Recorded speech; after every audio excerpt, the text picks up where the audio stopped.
I'm so happy that everyone was able to join us today for our second week of On the Road. Last week, we talked about why it's important as people of faith to care about voting rights. And at the end of our call, we asked you all to have conversations with 3 people in your community about their voter registration, like if they're registered, like their feelings around elections, etc. So for our icebreaker today, I wanted to spend some time with us in smaller groups so we can reflect on that experience. I'll drop these questions in the chat as well, and also have options for people that weren't able to join us last weekend, so we can begin to share and reflect and get to know each other. But the questions are that experience talking to people about if they're registered to vote, how did that go? Did you have observations? Here, I have slides for this. No. There we go. How did that experience go for you this past week? Did you have observations that you'd like to share with your small group? And if you weren't able to have those conversations, why was that? Like, no judgment. We all get busy. Maybe you have fatigue about having certain conversations, but just wanted to reflect on that experience for you all.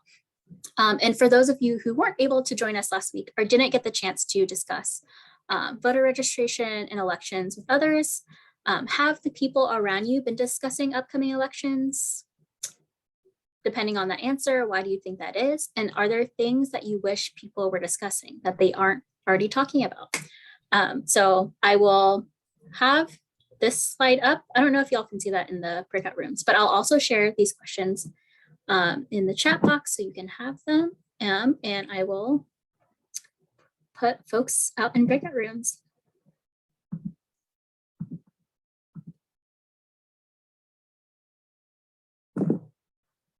I hope that folks were able to have enough time to share. Hopefully you had at least a little bit of time to get to know each other a little bit better. So before we move on to Lo's presentation, I just wanted to see if there were any reflections that folks talked about that they'd like to share with the group. Whether you talked about talking to some of your community members about their voter registration, or if you just had reflections about like what folks in your community are or are not talking about in terms of the upcoming elections.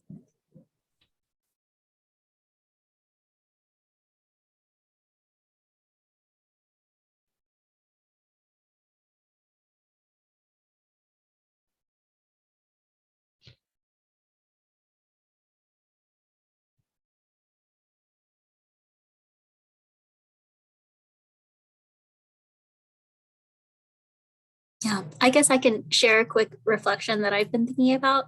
I feel like until this past week, a lot of the people around me were not really talking about the elections. And I think it's a lot of leftover fatigue from the 2020 elections, even though at this point it's been a long time. But I think people are still kind of feeling that tiredness of all of the so much politics, lots of trauma that happened from that period. And so I think folks are feeling a little bit tired, but are beginning to realize like, oh, there's a lot of deadlines coming up.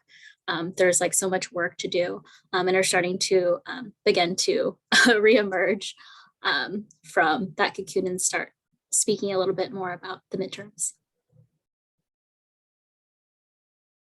Yeah, I'm not hearing a lot about elections either. And I think it's, people are just starting to come out from the pandemic, and then the Ukraine thing hitting. It's almost like people are shell-shocked. And it's like, how much trauma can we live with?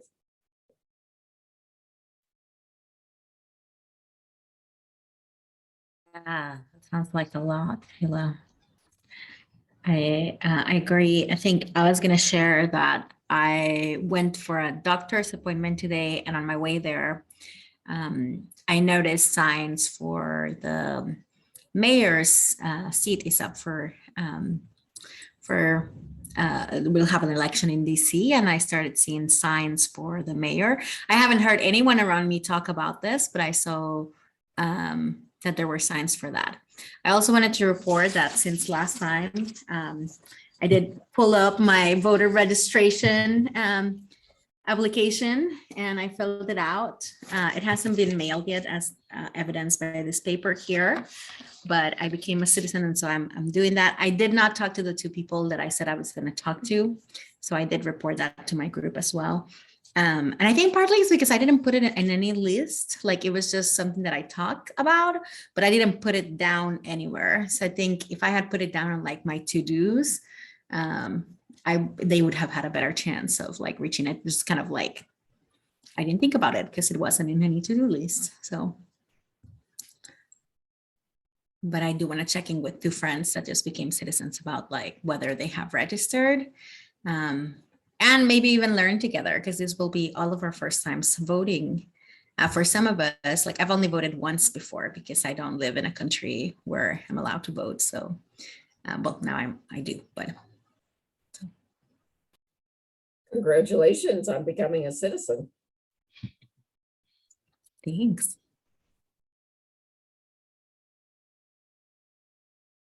Yeah, for me, I talked to a couple of folks from home about registering for our primary, and then also had a discussion about, I've lived in DC for a little bit, and so the logistics of like what does it look like to change my registration to the district. So just thinking about like those types of things. Thank you all so much for sharing a little bit about what you talked about. And now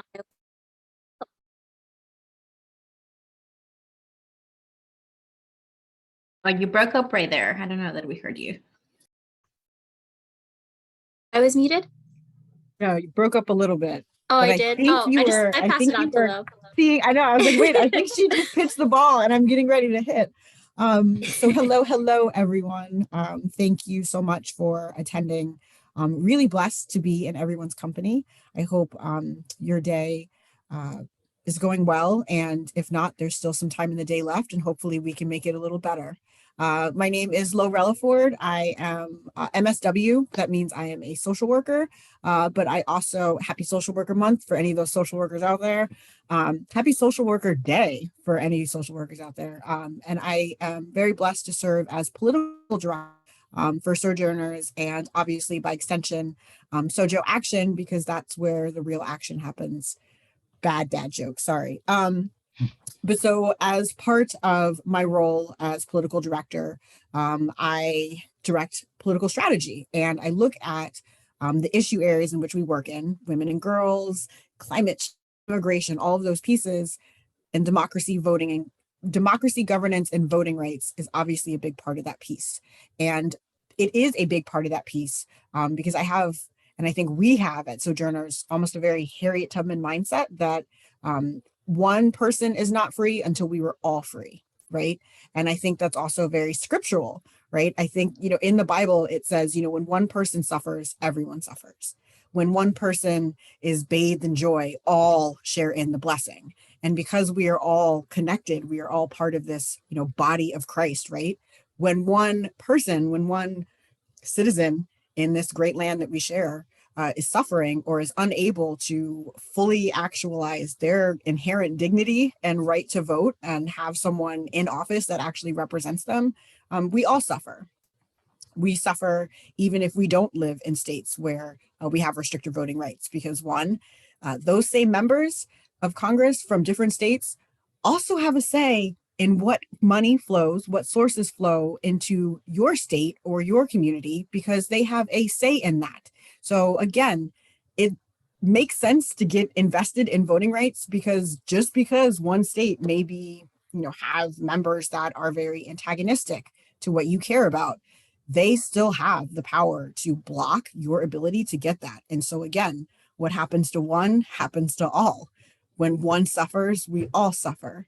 And voting in particular, and I'm a nerd, right? I watch C-SPAN for fun. I love this. I'm in the perfect job, and I was born in DC, so maybe it's something in the water. But Voting in particular, it's this amazing thing. And maybe it's because I'm a Black American, and right to vote was not always guaranteed for my ancestors, right? And even civil rights. My parents were the first of my family's generation to be attending integrated schools. I'm only 37. Like, this is not ancient history, right? And so when it comes to the right to vote, for me, it matters a lot, because for me, it has meant being able to have my voice at the seat of the table where decisions are made that have an outsized impact on my daily life. If the government did not protect my right to vote, I, as a Black person, just because I'm Black, could not vote. If the government, for example, decides not to act on voting rights, then my disabled relatives who live in very rural Georgia, Wesley, it's Colquitt, Georgia, it's literally on the floor, like it's there, right? They're not going to be able to vote because they don't have access, or their access to mail-in ballots is restricted. Their access to polling places is restricted. And what does that mean for me? Someone is suffering, and so I am suffering, right? It also matters because, and I'm only picking on you because Georgia is a perfect example of why it matters, right? Like, let's talk about what happened in Georgia and why it matters for all of us. A lot of things that have happened, I'm going to be very blank. The stimulus checks, COVID relief, bipartisan infrastructure funding happened because folks were able to get up and get out and really exercise their vote in a way in which they historically have not been able to in Georgia. And we now have two really amazing senators, John Ossoff and Raphael Warnock, who have contributed to the betterment of our society by speaking up and speaking out for not just Georgians, but all other individuals across rural, urban, and suburban America who are going through issues. Like you said, Maria, we are suffering. I literally wrote an article about the moral trauma that we are suffering as individuals because we are witnessing others suffering, right? When one suffers, all suffer. So getting to voting rights, again, even if you're not in a state that has senators or representatives that aren't combative, we'll put it that way. I'll be very diplomatic tonight and say they're combative towards voting rights. In Georgia, we have two amazing Democratic senators who are full gun on voting rights and making sure that across the board, everyone has the same access and no one is restricted because they may vote for someone that a party or a company doesn't want that voice at the table, right? However, we look at Georgia's voting right laws and they are kind of abysmal, right? When they talk about voter suppression and voter suppression efforts and election subversion, which means not just preventing people from getting to be able to vote, it's actually changing the course of elections by changing procedures, by changing officials, by changing access. So that way, even if the people vote en masse the way that they want to, if you don't like the way that came out, you can change it. You can contest it. There's actually a law in New Hampshire, of all places. New Hampshire's got two really, really good, and now I'm just slicing them up. They're people, but they're good senators, incredibly supportive. Maggie Hassan and Jean Shaheen. They actually spoke beautifully on the floor when the Senate debated voting rights.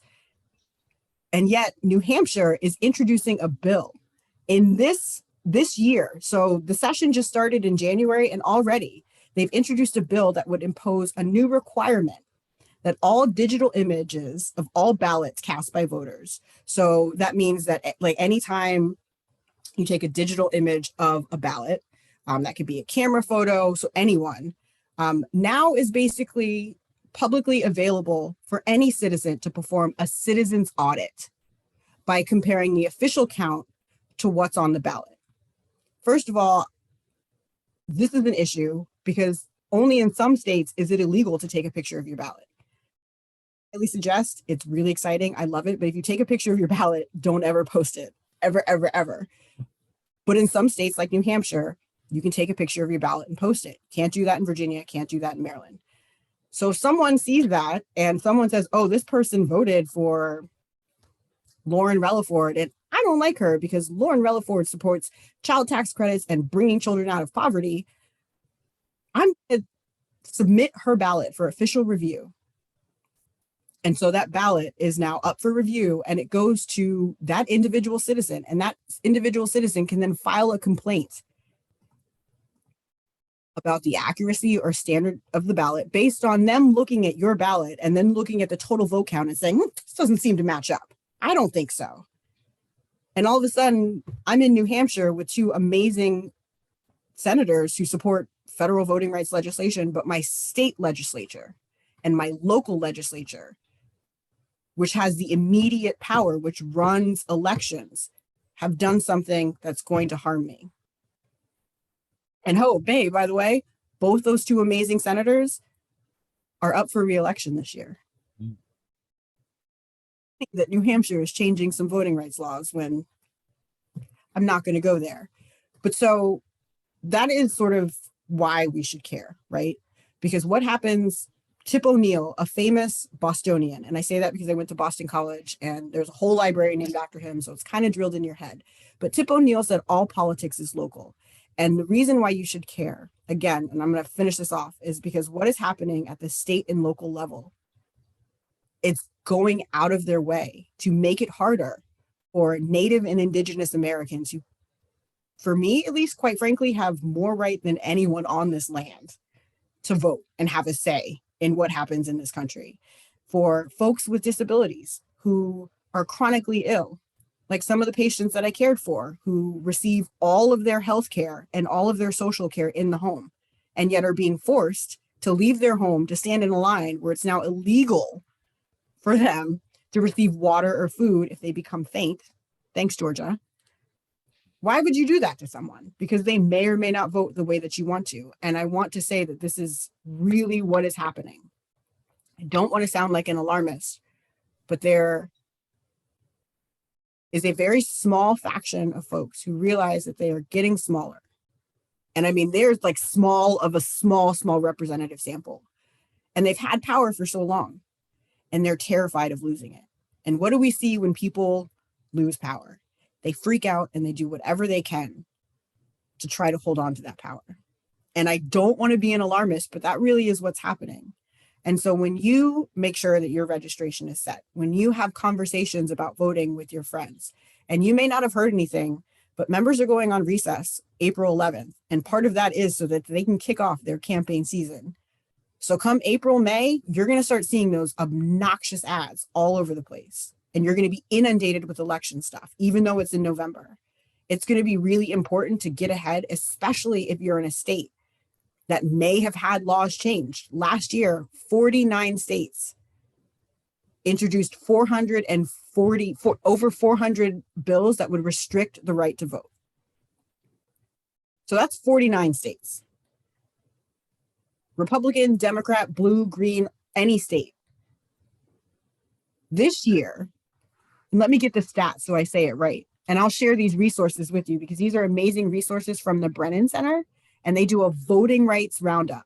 And in addition to looking at your registration, I highly recommend you look through these. And they actually do this voting laws roundup every month to see, oh, has my state changed? Or what would this law at my state actually have an impact? Because again, 49 states, chances are someone on this call is in that 49 states. So far, as of January 14th of this year, legislatures in 13 states have pre-filed, which means filing before the legislative session starts. So this is their intent to get down to business before they even started business. Pre-filed or introduced 41 bills that would undermine the electoral process. Arizona, a state with 1.5 senators who's very supportive of voting rights. Kristen Sinema, we're kind of trying to figure her out. Arizona leads the country with 9 election sabotage bills so far in 2022. 2022, don't you think, again, Maria, with all the other problems going on in your state with COVID, you have something better to do than introduce bills to restrict the right to vote? Arizona leads the country with 9 election sabotage bills so far in 2022. Virginia, Missouri, and New Hampshire, with 6, 6, and 5, are close behind. In total, the states that are currently considering bills that undermine the election process are the state of Washington.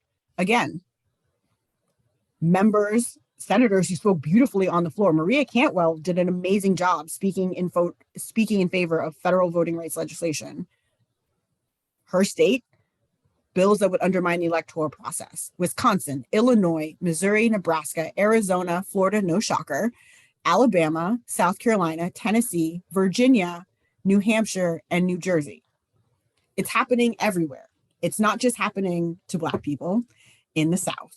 It's happening everywhere.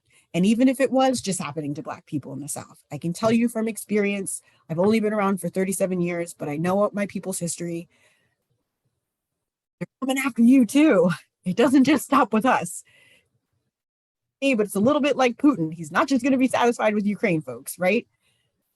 And so that's why it matters. That's why it matters. Because when one suffers, we all suffer. So I'm going to pass it off to my brilliant colleagues, but I hope that I at least made a compelling case for why you should care, maybe gave you some talking points to get folks to understand why they should care. And I will definitely drop, if they haven't already been dropped, the 2 resources from the Brennan Center that I spoke about. And they're great. They're very long, they're very comprehensive. But I think it's very important for us to have the picture of what's happening, how there's a major difference between what's happening nationally and how you may hear there's so many people supportive of voting rights in Congress, but in your state, it's a different story because state legislatures are a whole different can of worms, right?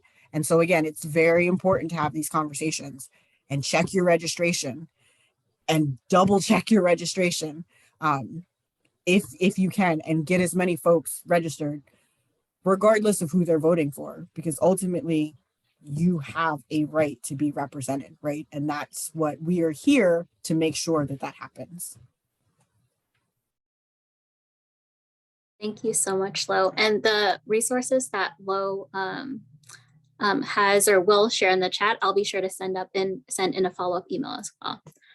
So you may be noticing that we are focusing through the series both on things that are happening on a national level, but also we really want to put an emphasis on the importance of things that are happening locally.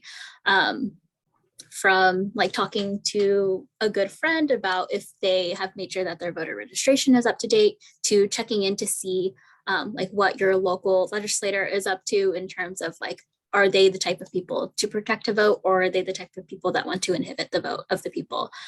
It's so important to focus on that local level as well. And it's really a point that we want to drive home through the series on the road. We mentioned this last week, but all of these conversations that we're having with each other and all of the things that we're learning from Sandy and Lo will ultimately lead up to us having a workshop where we learn how to write a letter to the editor, which is, I don't know if folks have written a letter to the editor before, but they really matter a lot on the local level.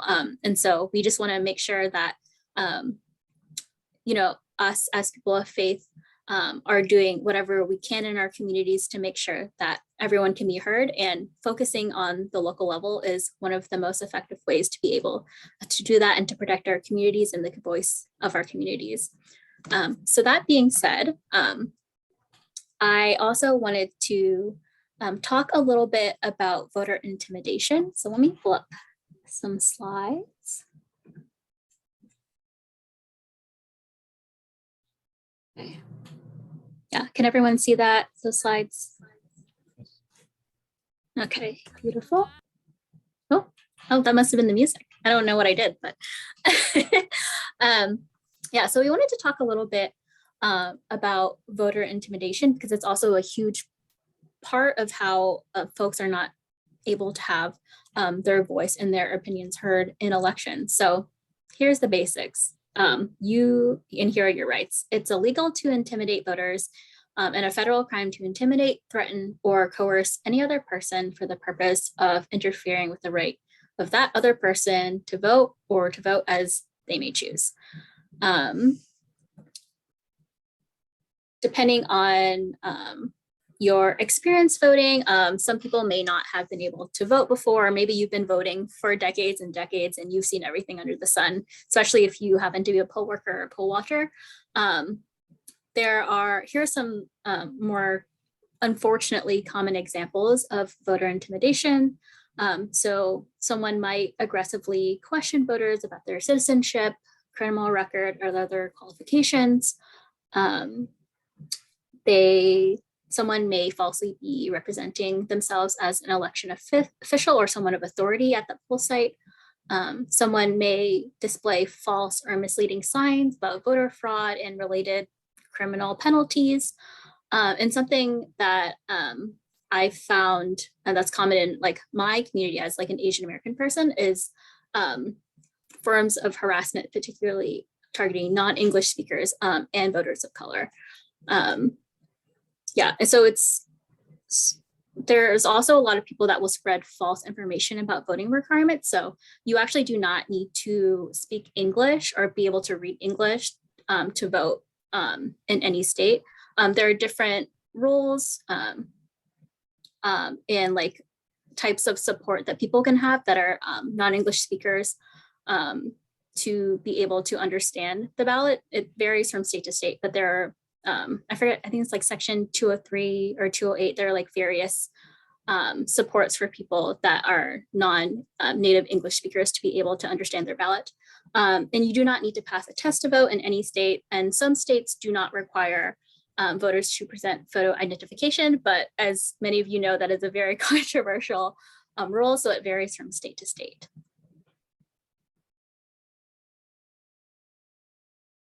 And just a quick, I just like a quick, so what if you do experience voter intimidation, or what if you do witness voter intimidation at the polls?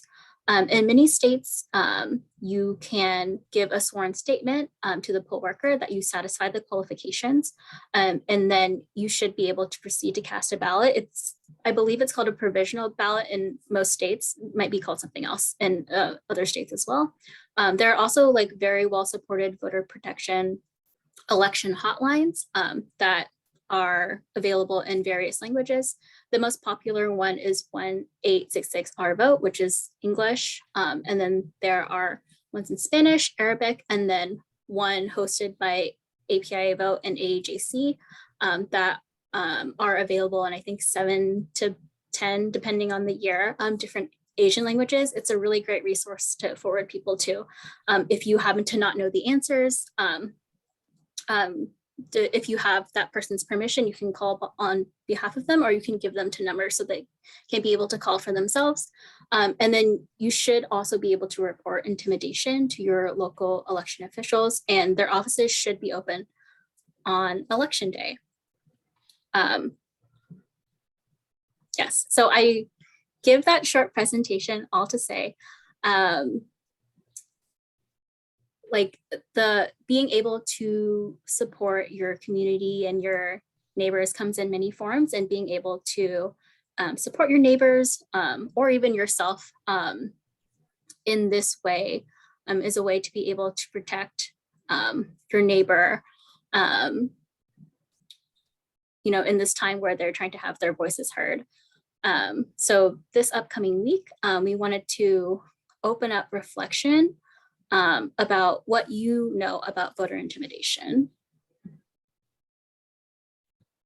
So this week, we want you to start asking questions. What questions do you have about voter intimidation? There's always so many things that can happen at the polls. Is there anything that you don't know, but you would like to learn more about, particularly in your community? Like, how is your particular community impacted? How are you able to make sure that you're prepared to react if you witness voter intimidation, or that you yourself experience voter intimidation at the polls? So I don't have it right now, but I did prepare like a little like cute PDF for people to fill out to be able to begin exploring those questions. So for next week, I would like folks to choose just one of those questions to explore this next week, who are 2 to 3 people, you know, in your community that you could survey to learn more about what particular things are impacting your community. Some folks that might be particularly interesting to reach out to are poll workers or poll watchers in your community, or a friend that who has mentioned in the past that they've been impacted by voter intimidation. It's all of our communities are very different. All of the ways that different laws and legislation impact us differently.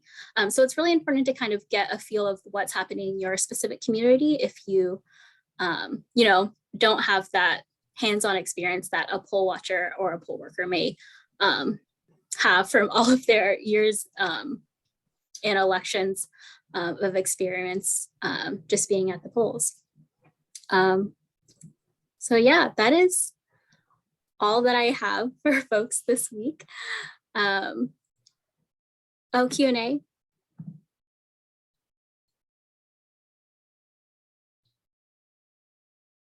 Or Sandy, what did you? Oh, you were saying, oh, I guess. Oh, Sandy, did you unmute? Oh, no, I thought you did. I love the presentation, and I wonder like if we can take a minute to just hear from folks, whether how they've experienced some of this voter intimidation in their communities, or if you have questions regarding what Lo and Christine just offered, which was all great. Yes, yes, good call. Some time, some space to reflect.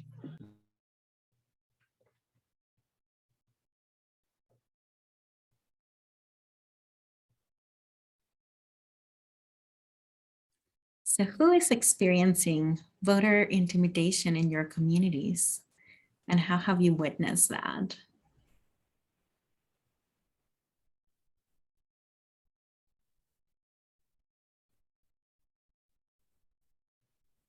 George, did you unmute? Am I muted? Oh, I thought you unmuted to say something. No, I didn't. Well, I can't. But I have not experienced voter intimidation. The area I live in is pretty homogeneous, but it probably the areas maybe a mile or two from me probably have that as a problem. But I personally haven't experienced it. I'll ask my wife. My wife has been a poll watcher. I'll ask her if she's seen anything. Thanks, George. Maria? Yeah, I just wanted to comment that voting by mail may have their, some disadvantages, because I always done that. So I don't notice anything. I haven't seen anything. I don't go to the polls. I just fill it out and mail it. That's it. So, I mean, now that I'm seeing this, I'm like, oh my God. Does this happen in LA or someplace in the US? It is like, what? No. So I'm in kind of disbelief.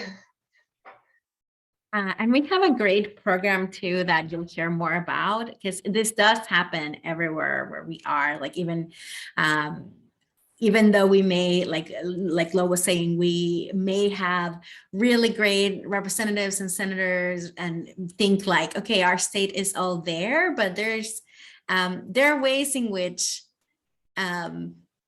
power and preserving power is tricky, and it tries to get in ways that we don't expect it. And so we do have a program which you will learn more about, where we do poll chaplaincy, where actually folks who are affiliated to a faith, we ask them to show up at the polls and to serve as poll chaplains, as people who can be monitoring anything that is happening at the poll and reporting any irregularities once elections come around. And so training for that will come later as the fall approaches. But that is one of the things that comes up, particularly for states where this is the common practice. So states like North Carolina, Georgia, states like Wisconsin, Ohio. I know we have folks from Ohio and from Georgia here, and those are part of the states that we work with this poll chaplaincy.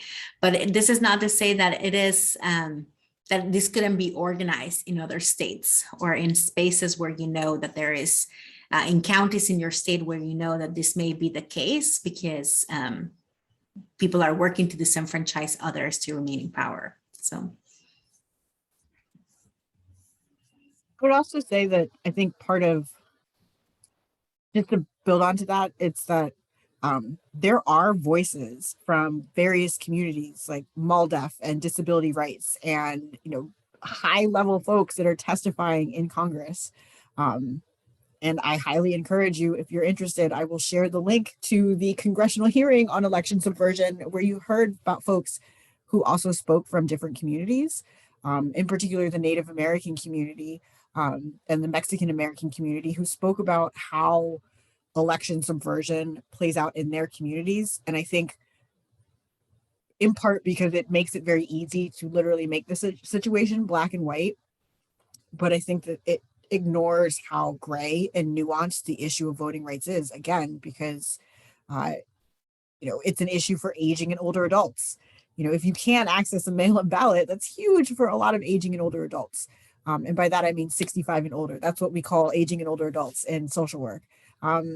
If you're in a rural area, regardless of your color, and you don't have, then they've reduced the number of precincts, and election day is not a holiday, and you're a single mom with 2 kids and you've got to drive 60, it's a very complex, nuanced issue. And unfortunately, it's been made very black and white. And so we are lucky to work in partnership with these organizations through our coalitions. And I do also highly, if there's, think about your identities and think about how they may be targets for election subversion, or, and look up also, we have links to some of these groups that also cover these issues, because again, the stories are out there. And our job, I think, as Sojourners is to really help elevate those voices, and make sure that everyone understands that this is an American issue. This is an issue for anyone in this country, really, truly, and it can impact everyone.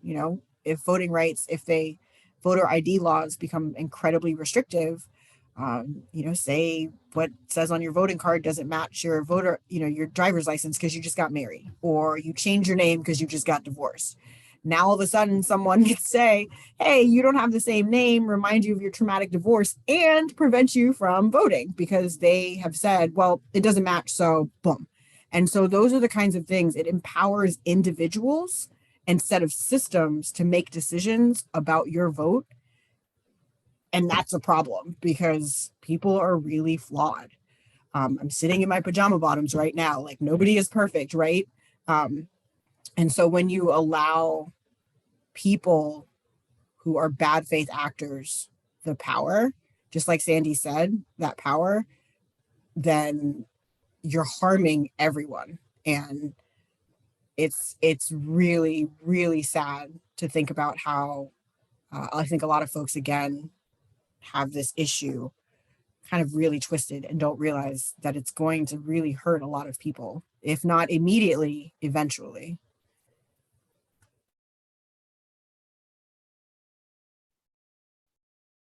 Thank you so much.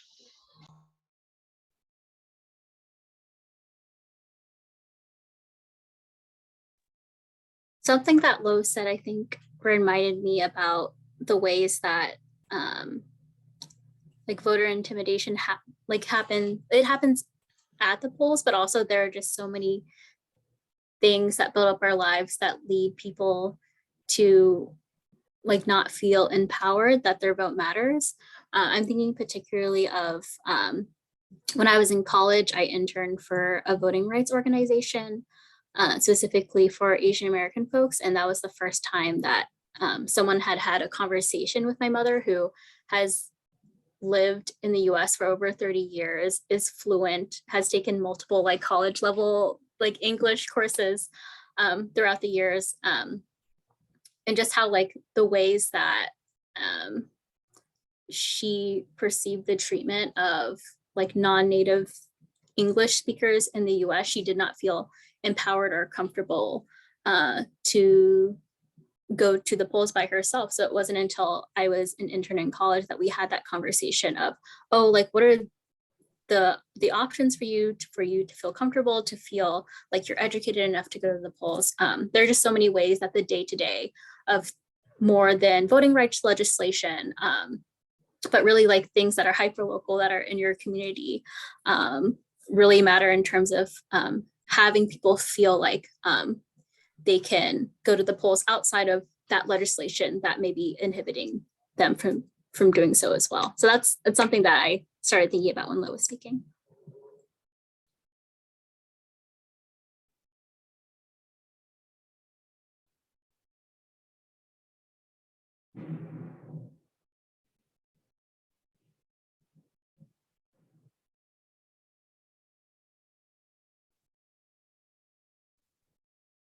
What can we do between now and our next call?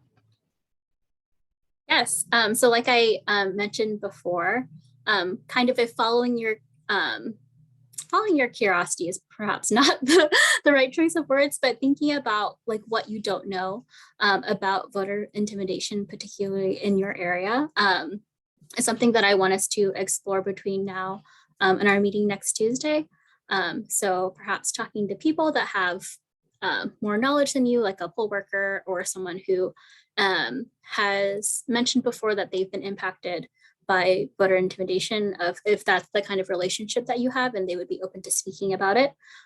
Just being able to answer some questions that you may have to get to know your community a little bit better and how that voter suppression is actively impacting folks around you.